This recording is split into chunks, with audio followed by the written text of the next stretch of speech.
I started climbing when I was 15 years old. I was a sophomore in high school, and I had this really close friend that climbed, and she would invite me to go with her sometime. I started going, and it was a lot of fun. I loved it. I decided that I wanted to compete. I wanted to be like the kids who tried really hard and worked really hard at something that they loved. I loved the feeling that I got when I competed. I loved the rush of adrenaline, the psych, the way you see your training pay off.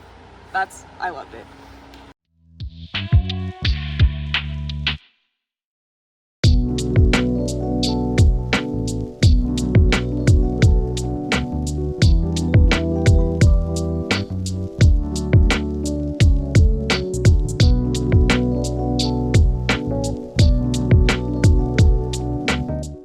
I decided to continue competing, but I decided to stop competing on team and train independently, which is when I started my first formal training plan, which included weightlifting. So I competed for another year. That season went really well, and then my last couple seasons in youth were cut short by COVID. Now I've been climbing for almost 5 years, which is crazy to think about, and mostly a hobbyist, but I still train and compete occasionally.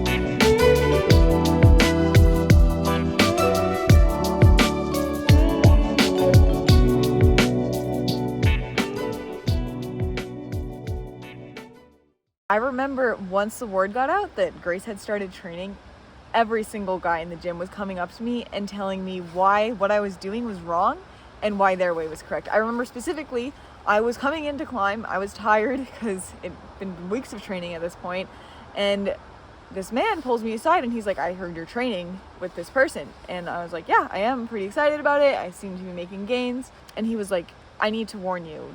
You're not doing it right. You're doing everything wrong, and this is how you should train. And I was like, I appreciate your thought and your concern, but it's not your business. This person had no right to come up to me and tell me that what I was doing was wrong. I'm not very proud to say that I haven't been the most assertive. I feel like in the past few years, I've been able to stand up for myself a lot more, especially in a gym setting. I'm very comfortable. In the past, though, I've just kind of let it slide and like grumbled about it with the people around me. Something I'm trying to work on is standing up for myself more and being more assertive.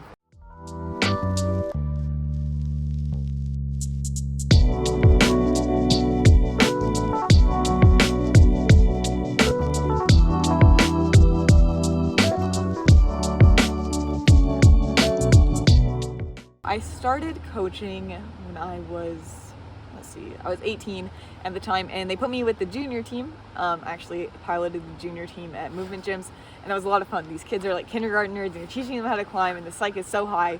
And from there I was like, wow, coaching is awesome. Like, I want to continue doing this. I want to inspire kids to do well. I applied for a job out here in Utah, and I got it. The thing I love most about coaching is that I get to work with really psyched athletes who are willing to push themselves and try hard, and it's awesome to see them progress and get excited about climbing, and it reminds me a lot of my team days. But it's really hard to get my voice heard. I feel like sometimes I really have to fight if I believe something different than everyone else. Thankfully, the coach that I worked with at my home gym was super respectful and super understanding, but definitely when you move higher up in the company, it was harder to get my voice heard, which is something I've been struggling with.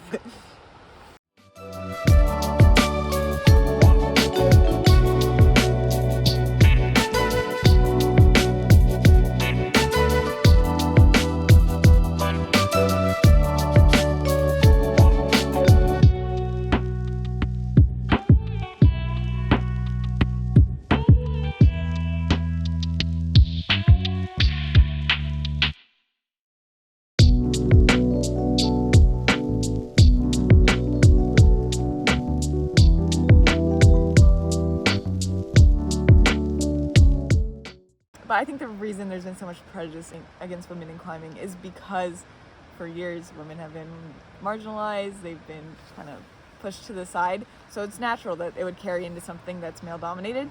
I also think that for a long time, men have been seen as the strong ones, the powerful ones, and climbing is very much like a strong, burly, powerful sport, but it can also be really graceful. And I feel like there's so much emphasis on the strong part that people associate men with it instead of women, which just contributes to that.